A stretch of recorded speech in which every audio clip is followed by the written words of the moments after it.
let all the beauty we have known. And let's rise in body or spirit as we sing together number 326. Let all the beauty we have known illuminate our hearts and minds, rejoice in wonders daily shown, in faith and joy and love that binds.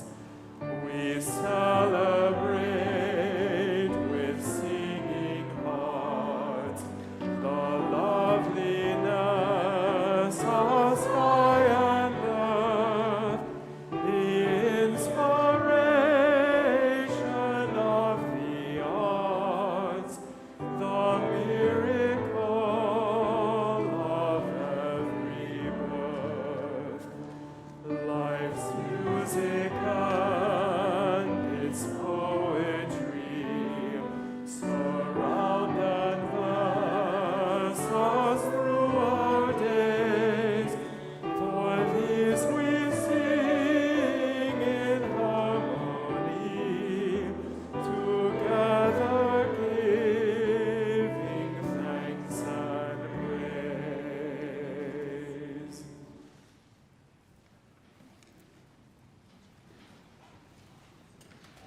Good morning. Good morning on this beautiful day. Spring is not lost. Welcome to the First Unitarian Universalist Congregation of Ann Arbor. I'm Reverend Theresa Rohlck, Congregational Chaplain and Director of the Chalice Bells. Our worship team today includes Mike Hallers, our technical consultant, Allison Hallers, our pianist in residence, Stella Anderson, our Director of Spiritual Growth and Development, and Carter Smith, our Acting Director of Music and the Director of the Chalice Singers. We are also joined with some bodies in person, some members of the Chalice Singers and some members of the Chalice Bells. Yay to all of them. Before we go deeper into our service today, which celebrates the beauty of music in our lives, I have a few announcements. Next week, please join us for a service created and led by the YRUU group. I hope you'll come and share in their creative energy. This service promises to be fun and informative. And the week after that, we celebrate our first in-person flower communion since 2019. So please come and bring a flower if you are attending in person. And if you don't have one or you forget, don't worry, just show up. We'll have many extras for you here. And if you're watching from home, please have a flower nearby. That same Sunday, we're blessed to have contemporary folk artist, singer, songwriter Tret Fury with us during worship. Tret is also offering a benefit concert for the Ukrainian Relief Fund on Saturday, May 20th at 7 p.m. right here in the sanctuary. This is an event open to the public, and registration in advance is requested. The details are on UUAA's website and in the weekly news. And finally, for those who like to plan ahead, on May 29th, we return to our summer schedule of one service on Sunday mornings. Please note the services will begin at 10:30 a.m. Eastern Time. We will still be live streamed and available on demand. The one Sunday service will continue through the end of August. So welcome. Welcome to each and all. If you are new to us, I invite you to join a newcomer welcome that is held right after the service. It's outside these doors, up a little ways and to the right in the Jackson Chapel. There's a sign indicating newcomer welcome, and someone will be there to help answer any questions you have. If you are new and live streaming, please introduce yourself in the chat and connect with us by completing a newcomer survey, uuaa.org/newcomer survey. Did you know that we have been a congregation in Ann Arbor for 157 years? Yes. Remember that number, okay? 157. On May 14th, 1865, 29 men and 11 women created a covenant of how they wanted to be in religious community with each other, and they formed the first Congregational Unitarian Society of Ann Arbor.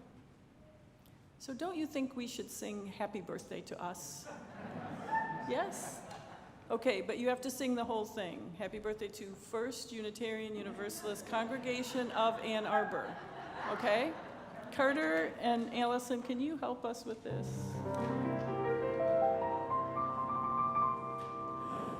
Happy birthday to you. Happy birthday to you. Happy birthday, dear First Unitarian Universalist Congregation of Ann Arbor. Happy birthday to you.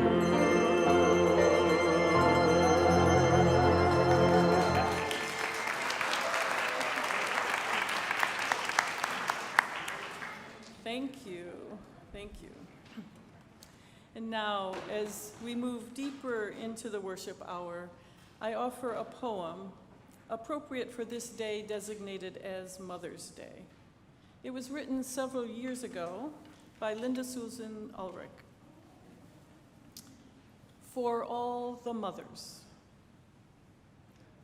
For all the mothers and mother figures, the grandmothers, aunts, and extended family members who mother, the soon-to-be mothers, though wish they were mothers, the never wanted to be mothers, the it's complicated mothers, the birth mothers, foster mothers, adoptive mothers, stepmothers, the used-to-be dad mothers, and more than one mom mothers, the single mothers, separated mothers, stay-at-home mothers, unhoused mothers, the grieving mothers, those who grieve their mothers, and those whose grief is complex.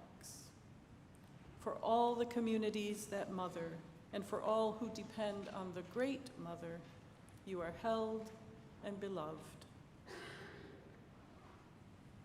So to all who mother in any way at all, know that you are held and beloved every day. We are gathered for worship.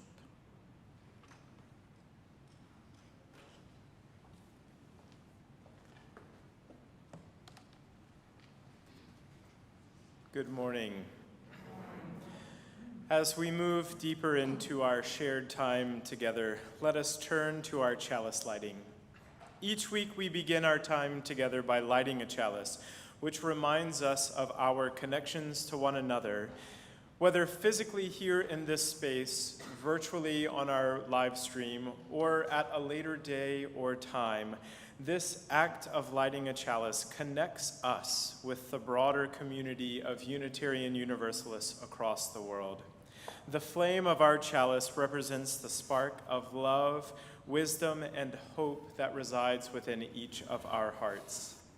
This morning, I'm pleased to invite any of the kids who are gathered with us here in the sanctuary, anywhere in the sanctuary, or anyone who is young at heart that wants to come up and help us light our chalice.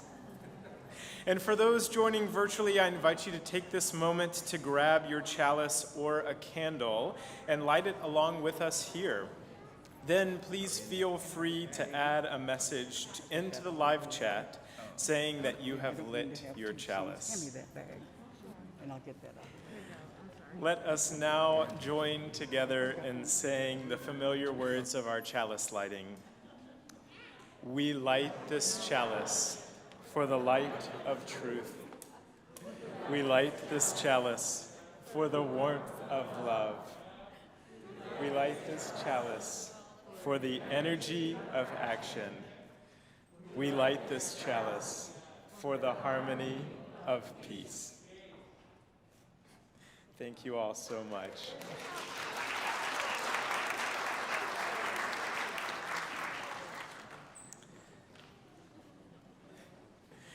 When we choose to be in community each week, we do not gather together around one shared creed or belief. Instead, we gather around the commitments that we make to one another about how we will be in community together, how we will support one another as we journey through our life together. These commitments are captured in the words of our covenant. Would you please join with me in saying together the words of our covenant? The spirit of this church is love, and service is its law. This is our covenant with each other, to dwell together in peace, to search for truth and love, and to help one another. Now, this morning, as we're celebrating our music ministries here at UUAA, I'm excited that we have the opportunity to join together in singing our song of aspiration. I'm told that this was a common fixture in our services prior to the pandemic, and if you are relatively new to our community or just need a little reminder, the text for the Song of Aspiration can be found on the inside cover of most of the gray hymnals out there. If you don't have one on the inside cover, you can turn to number 381 further back in the hymnal, or you can just refer to the slides that are shining behind me this morning. Let us rise in body or spirit and join together in singing.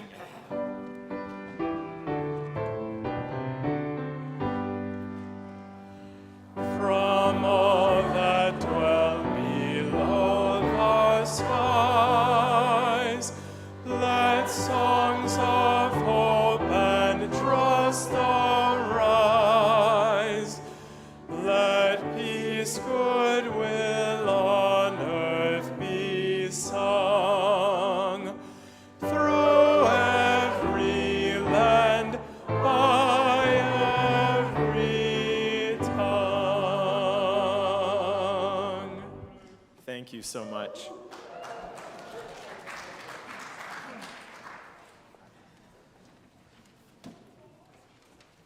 Wow, how beautiful to hear that with all your voices again.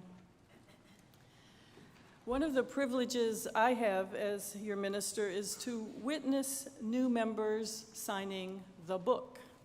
The membership book has signatures of everyone who has joined this congregation, starting with those 40 people in the very first congregation. Do you remember how many years ago that was? Yes, thank you. I love that my name is now included in the long history of Ann Arbor UUs. I know the exact date I signed. It was January 9th, 2011, a year after I first attended. Many of you are in that book as well. In fact, some of you have been members for over 50 years, and a few have been members for over 60 years. Those longtime member names are listed in the order of service, which you can access at uuaa.org/OOS. Just think, if you have been a member for 50 years or more, that means you've been part of this community for about a third of its existence. And that's no small thing. You have put down roots that run very deep, and it is because of the work you have done that we continue to grow and thrive. So today, we recognize our long-term members by decades of membership. For those here, I'll ask you to stand or raise your hand or wave as you are able. For those on live stream, please type into the chat the number of years you have been a member by decades. For example, 40 years, 50 years. Okay, here we go. If you have been a member 60 years or more, and that is a small group, but one of them is here, Jane.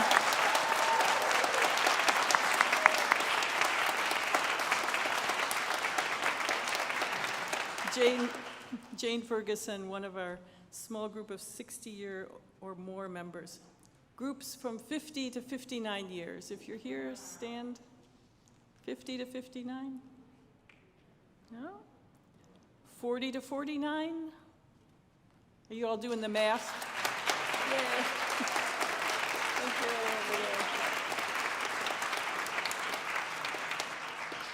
How about 30 to 39? There's a few. And 20 to 29. Two more. Yay.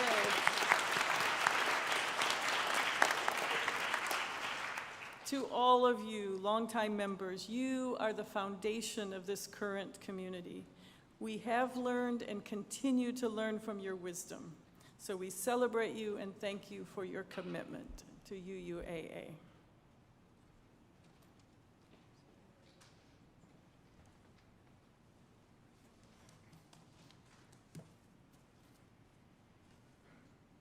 Good morning.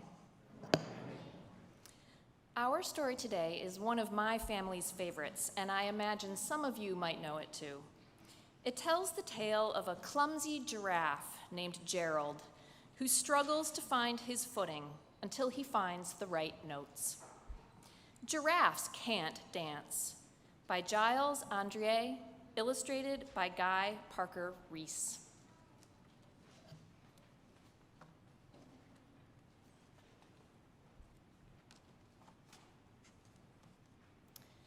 Gerald was a tall giraffe whose neck was long and slim, but his knees were awfully crooked and his legs were rather thin. He was very good at standing still and munching shoots off trees, but when he tried to run around, he buckled at the knees. Now, every year in Africa, they hold the jungle dance, where every single animal turns up to skip and prance. And this year, when the day arrived, poor Gerald felt so sad, because when it came to dancing, he was really very bad. The warthogs started waltzing, and the rhinos rock and rolled. The lions danced a tango that was elegant and bold.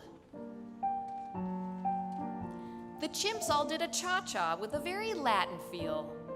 And 8 baboons then teamed up for a splendid Scottish reel. Gerald swallowed bravely as he walked toward the floor. But the lions saw him coming, and they soon began to roar.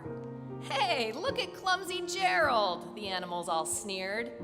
"Giraffes can't dance, you silly fool. Oh, Gerald, you're so weird." Gerald simply froze up. He was rooted to the spot. "They're right," he thought. "I'm useless. Oh, I feel like such a clot." So he crept off from the dance floor, and he started walking home. He'd never felt so sad before. So sad and so alone. Then he found a little clearing, and he looked up at the sky.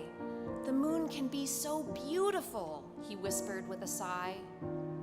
"Excuse me," coughed a cricket, who'd seen Gerald earlier on. "But sometimes when you're different, you just need a different song." Listen to the swaying grass and listen to the trees. To me, the sweetest music is those branches in the breeze. So imagine that the lovely moon is playing just for you. Everything makes music if you really want it to. With that, the cricket smiled and picked up his violin. Then Gerald felt his body do the most amazing thing. His hooves had started shuffling, making circles on the ground. His neck was gently swaying, and his tail was swishing round.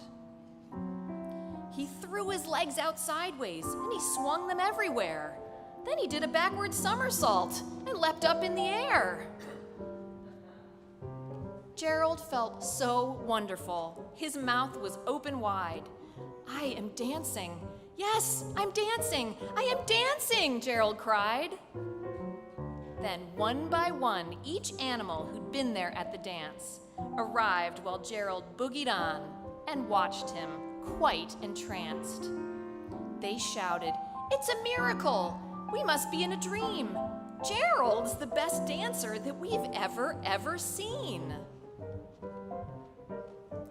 How did you learn to dance like that? Please, Gerald, tell us how.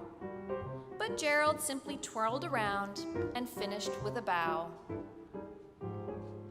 Then he raised his head and looked up at the moon and stars above. We all can dance, he said, when we find music that we love. The end.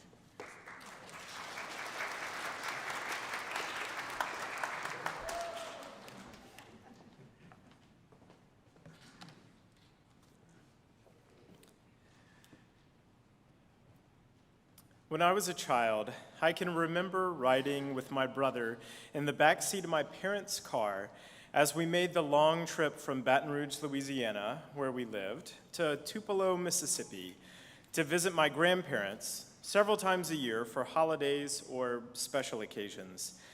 As a kid, this trip felt like it took forever. In reality, it was only about 6.5 hours, but before iPads or video players, those trips felt like an eternity. The first half was mostly highway, but once we made it to Jackson, Mississippi, we had to travel the remainder of the way on the winding country roads of the Natchez Trace. While I typically dreaded the trip before we left, once we were on the road, my parents put on some type of music. Maybe a musical, or the fourth movement of Beethoven's Choral Symphony, or an oddly no matter what time of the year, one of my dad's many Christmas albums. I didn't know it at the time, but these moments, among others, were developing my love for music and also my musical skills. I fell in love with many of the musicals or other pieces that were played over and over in these car rides. Hearing my parents, but mostly my dad, sing along to the melodies or make up their own harmonies helped me to develop my own ability to listen and pick out different parts to sing. We didn't all join together and sing a Smith family version of One Day More from Les Mis or anything like that. But we were still sharing in a musical experience together. I consider myself lucky to have grown up in a musical household. It's certainly one of the main reasons why I'm here with you today. My parents gave me the gift of music and helped nurture it from a young age. Now, family road trips weren't the only thing that helped me to develop my love and appreciation for music. I was lucky to have been a part of strong music programs both at school and church growing up. It would be difficult for any youth singing in choirs in South Louisiana at that time to not know the name Moses Hogan. He was a prominent African-American composer and an arranger at the time, and was one of the most popular and well-regarded figures in the choral world. Moses Hogan was born in New Orleans in 1957, and he grew up in the city. He graduated as a part of the New Orleans Center for Creative Arts High School's first graduating class in 1975. He later went on to study at the Oberlin Conservatory of Music, Juilliard, and for a time at Louisiana State University. His compositions and arrangements were and still remain common fixtures in music programs at all levels. I can remember learning the complex rhythms and tight harmonies of his settings of spirituals and gospel tunes in middle and high school choirs. His arrangements spoke to me in a way that many other choral compositions did not, and furthered my love for music, especially singing in choirs and later conducting choirs. I will never forget sitting in a choir rehearsal in high school when our conductor told us of his passing from a brain tumor.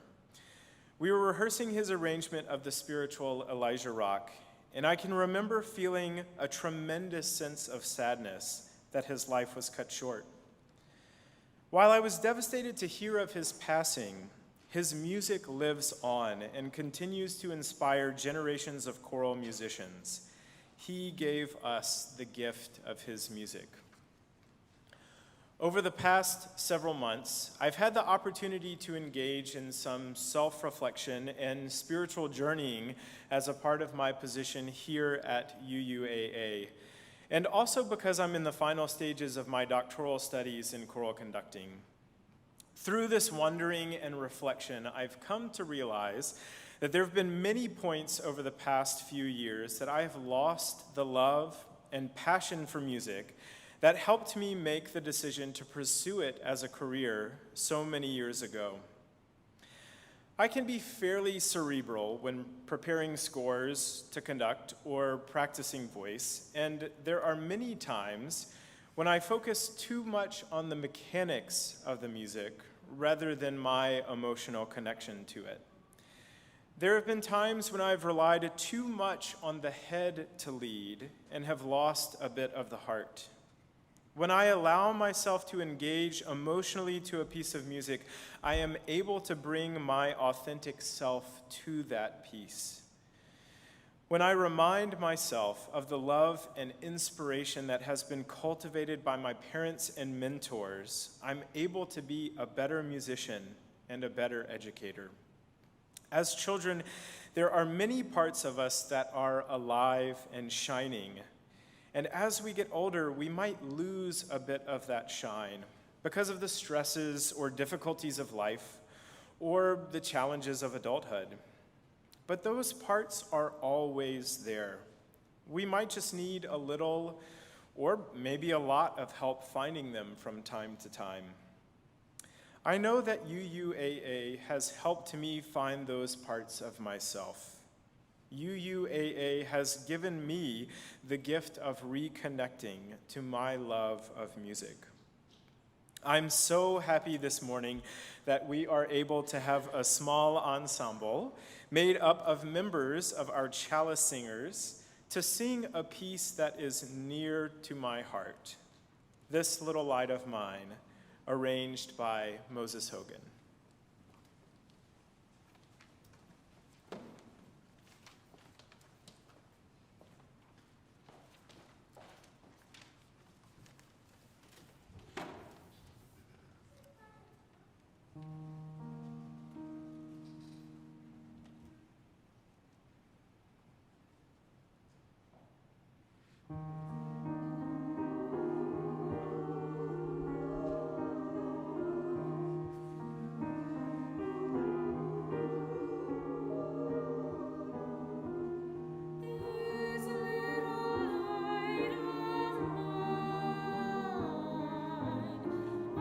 I'm gonna let it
I can't express how happy I am to see and hear 15 singers in the loft this morning.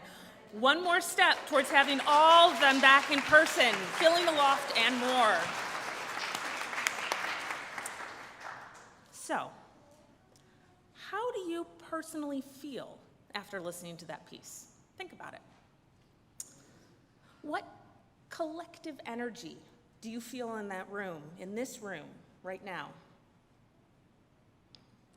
Music can manipulate your energy, your emotions, in one way or the other, or it can reflect them. How many of us have playlists of music that we turn to at different points in our lives? What do you listen to when you're happy? Or when you're sad? Or when it's time to buckle down and finish that big to-do list? What is the song that always brings a smile to your face when you hear it as you remember what you were doing or who you were with when you first heard it? Or the music that you simply can't listen to anymore because it brings up painful memories? This is the powerful energy that we try to manage and guide each week as we craft a worship service.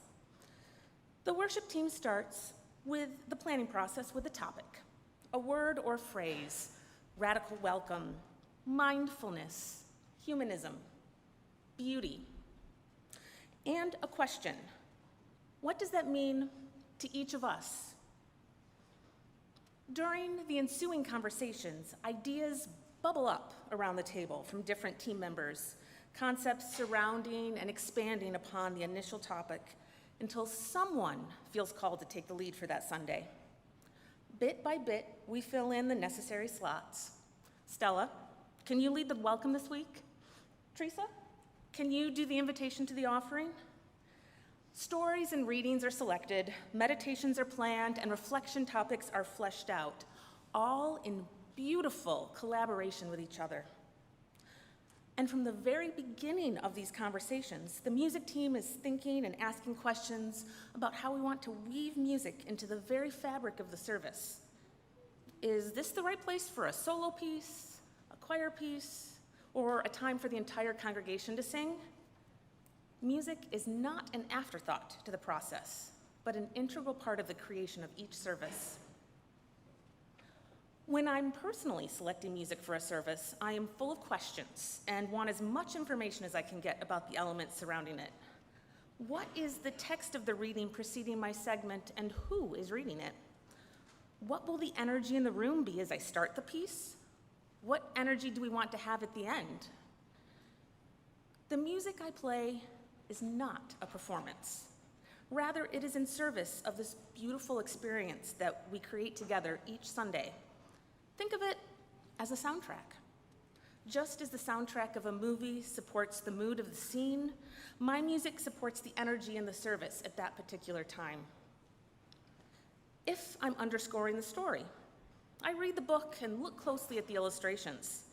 Does it feel grand and lush, cute and spunky, danceable, serious, maybe funny? If my piece is coming out of a meditation, I want something that gives space for everyone to gently come back to focus. If it's following a contemporary reading, I may pick something with more sharp edges to match the cadence of the poem. Because these pieces are so intertwined, it's not unusual for me to make my selections on Friday or Saturday as I'm getting more information from the rest of the team. Or even in the moment on Sunday morning, the energy in the room at that point in the service may help make me make that final decision between a few options. But before I can get to that point, I have even more questions. If I'm looking at a piano arrangement of a familiar hymn or song that may work musically, what are the commonly known lyrics? Do those lyrics fit with the theme? Even if we're not singing the words, chances are good that someone in our community may know it and have a relationship with that song, good or bad. Are we highlighting a culture or particular religion that morning? What music do I have from that tradition? Is the service focusing on a specific topic like LGBTQIA+ issues or anti-racism, for example? What music do I have that is composed by somebody who identifies as a member of that community? Then, how does the music flow throughout the service? Does it serve and support the energy and rhythm of the entire service?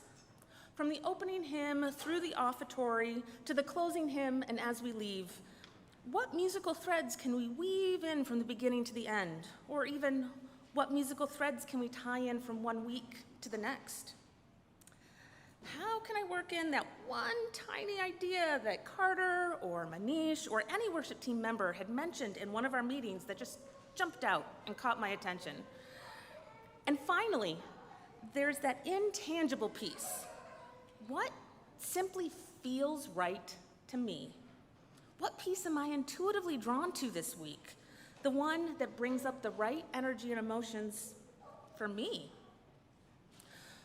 Much like every other aspect of congregational life, whether it be social justice work or pastoral care, selecting music is about having conversations, asking the right questions, and listening. I don't select a piece simply because it's beautiful. I select it because it's the right choice for the service. Even though the answers to all of these questions may not be obvious when you listen to the music on Sunday morning, you instinctively recognize that it's the perfect song, the perfect piece, because we all have put in the time and effort to have these conversations and ask these questions. And we all understand the beautiful, big picture of what we are collectively creating. Which brings me to the piece I'll be playing now. When I sat down to select it, I knew where it was in the service, what precedes it and what follows. I thought maybe I would pick a piece that starts off small but builds bit by bit up to a larger ending, mimicking the process of building a worship service. No, that didn't seem right. I mean, especially we're heading into the offering next. That wasn't the right thing. So, theme and variations, that's it. Something that has a melody woven throughout a piece, reworked and restated like the theme of a service. That was closer, but that wasn't quite right either. Then I thought, my reflection is about asking questions and managing energy and emotions of a service. I needed to select a piece that does just that. Ask questions and takes the listener on an emotional journey. Taking a further look at the entire service, I realized that many of our selections this morning have been composed or arranged by American artists, which helped to guide me to a favorite piece by a well-known American composer. And this one felt just right. In the Evening Air by Copeland. What feelings come up for you while you're listening to this piece? What collective energy do you feel in the room?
Being in community together week after week is such a blessing.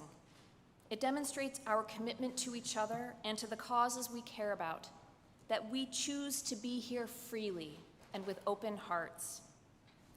Another way we show our faithfulness is through the spiritual practice of our offering.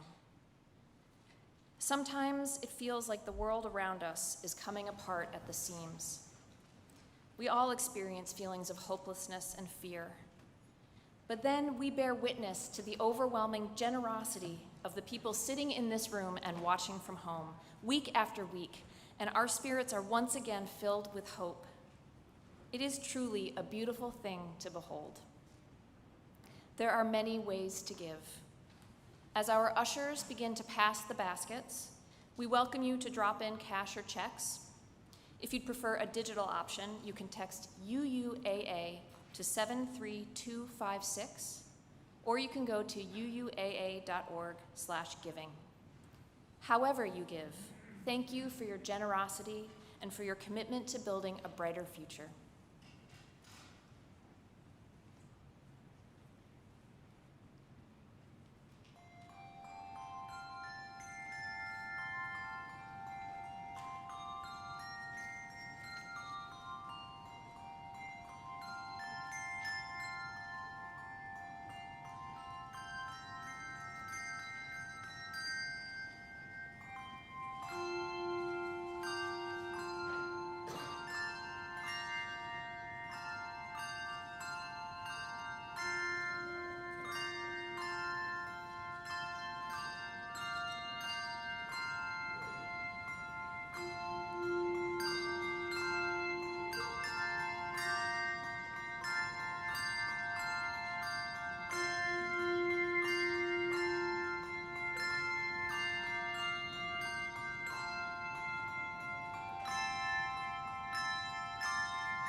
ushers please come forward?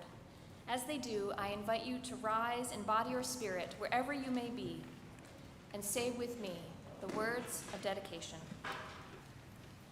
To the work of this congregation, which is weaving a tapestry of love and action, we dedicate our lives and these our offerings. Thank you.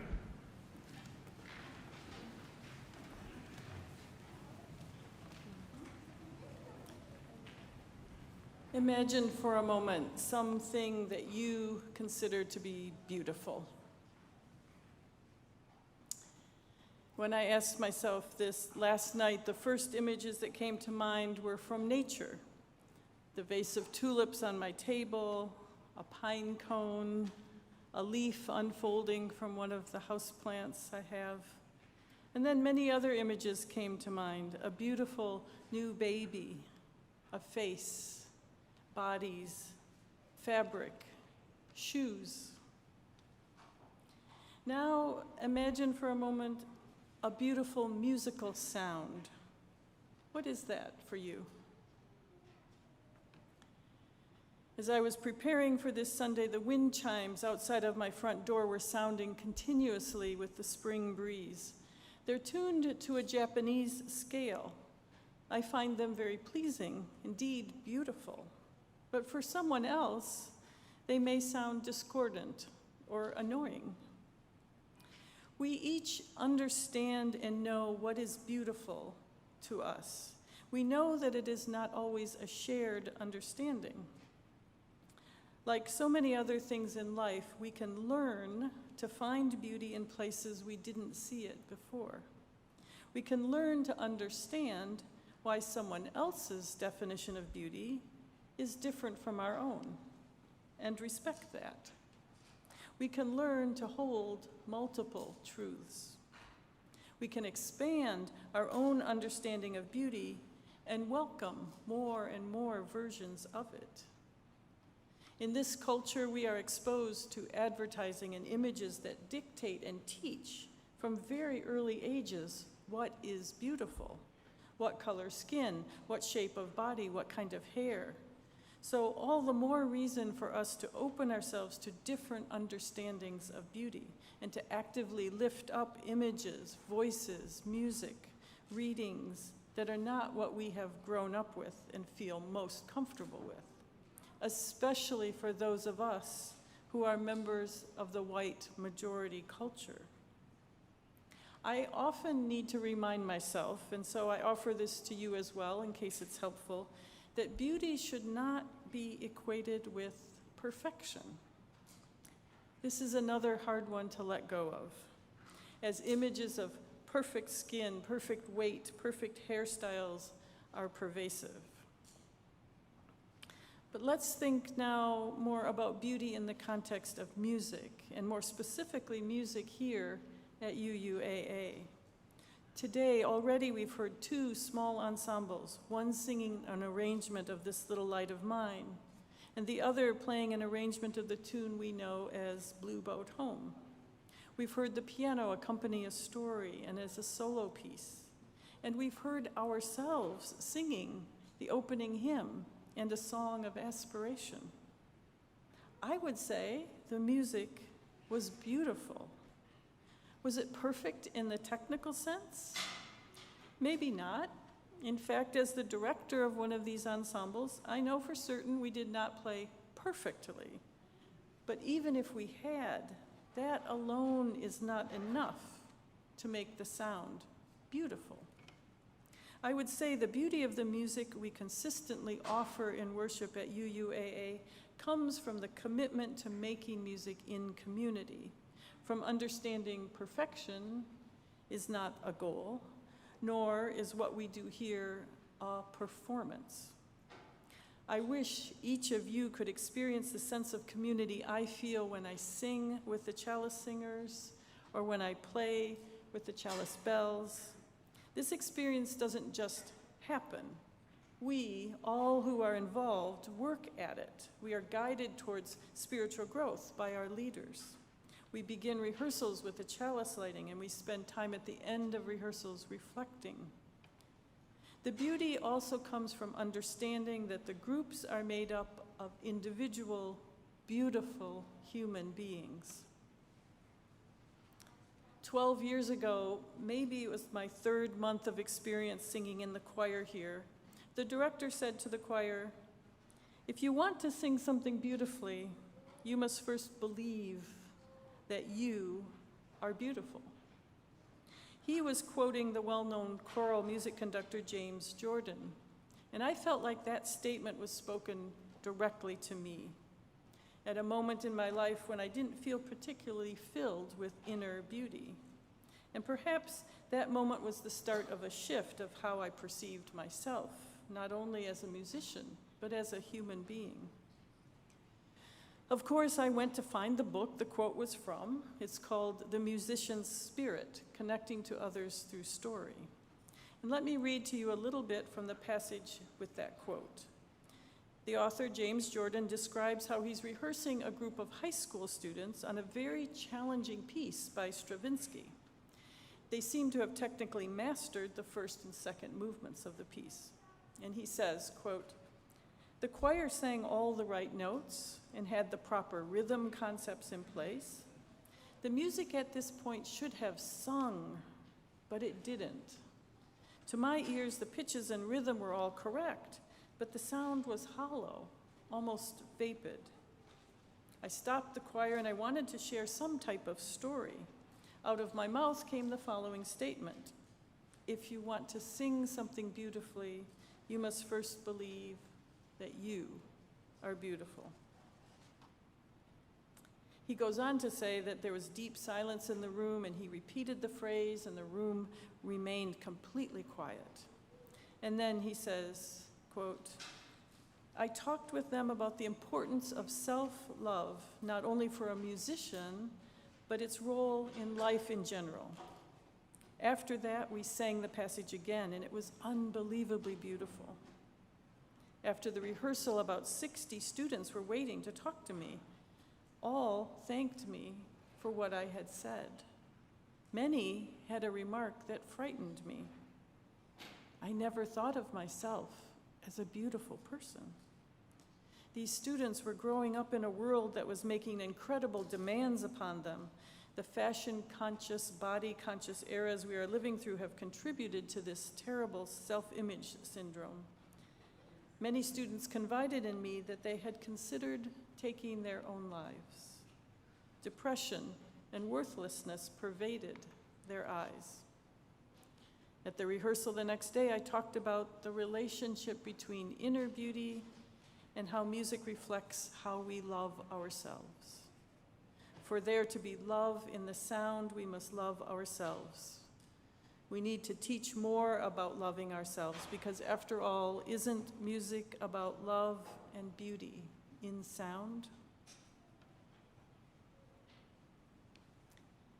Because we are engaging in music communally, something happens, something powerful happens when your breath synchronizes with those around you, when the rhythm is internalized and you play or sing as one body. Ask any of the musicians here today what it is that happens in an ensemble, in a choir. What I love about this congregation is that we can all experience the power of communal music making. You may be one congregant with one hymnal, but you are among 100 other congregants. And before the pandemic, you were among 250 others.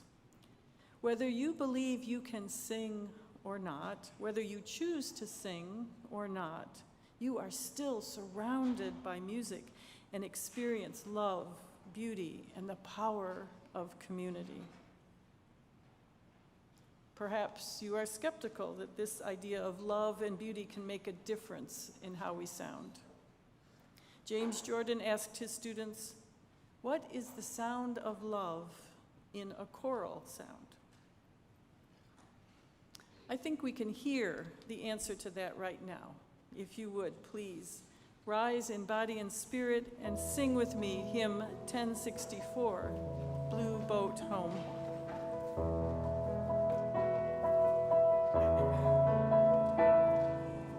Oh, below me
Please have a seat.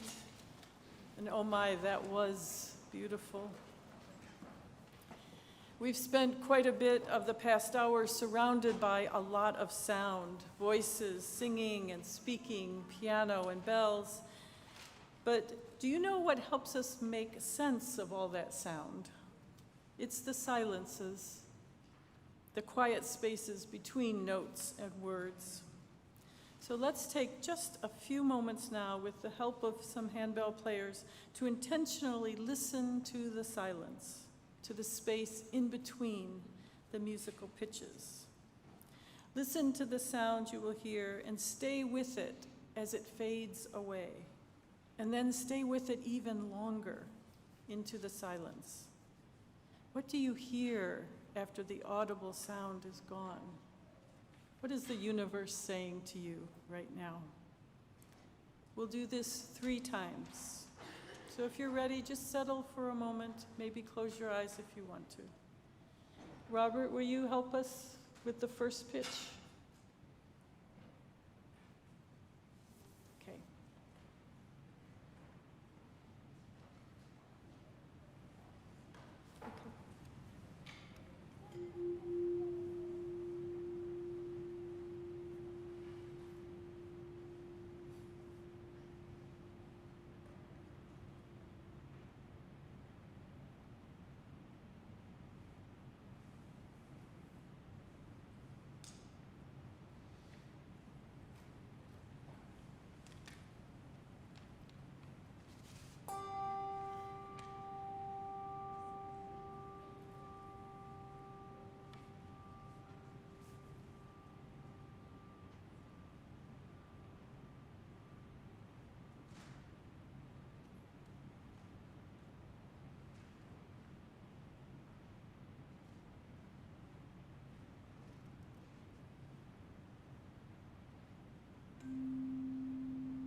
There are all sorts of things to hear in the silences, in the spaces in between.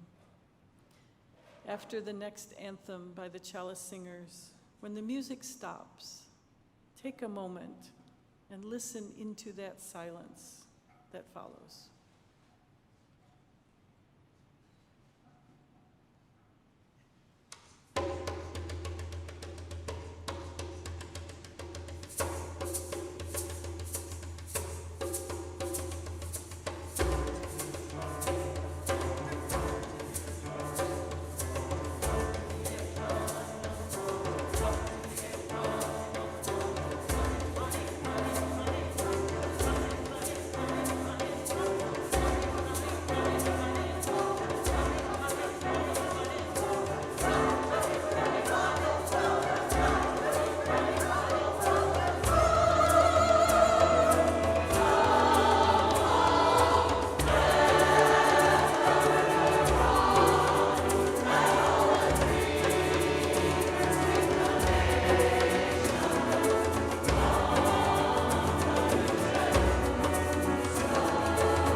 Our voices, our music are a source of beauty, joy, and peace in the world.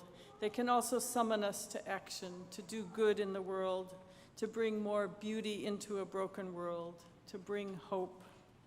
We are right now in the midst of events that will change the future of the world we live in, the world we leave to our children and our children's children. The outcome of the war in Ukraine, local, state, and national laws intending to erase trans youth, challenges to the reproductive rights of women to make decisions that affect their own bodies, and these are just a few. The list is long. As Unitarian Universalists, our choice is not to give up. Emboldened by faith, our choice is to answer the call of love, fulfill the vision divine. Will you help me finish this benediction today? Rise in body or in spirit in all the ways we do, and we will sing together hymn 1014, Answering the Call of Love. You'll see the previous title, Standing on the Side of Love, is printed in the hymnal. Jason Shelton, the composer, has authorized these new words. We are answering the call of love. Hands joined together as hearts beat as one, emboldened by faith, we dare to proclaim we are answering the call to love. Let's sing.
Go in peace, my friends.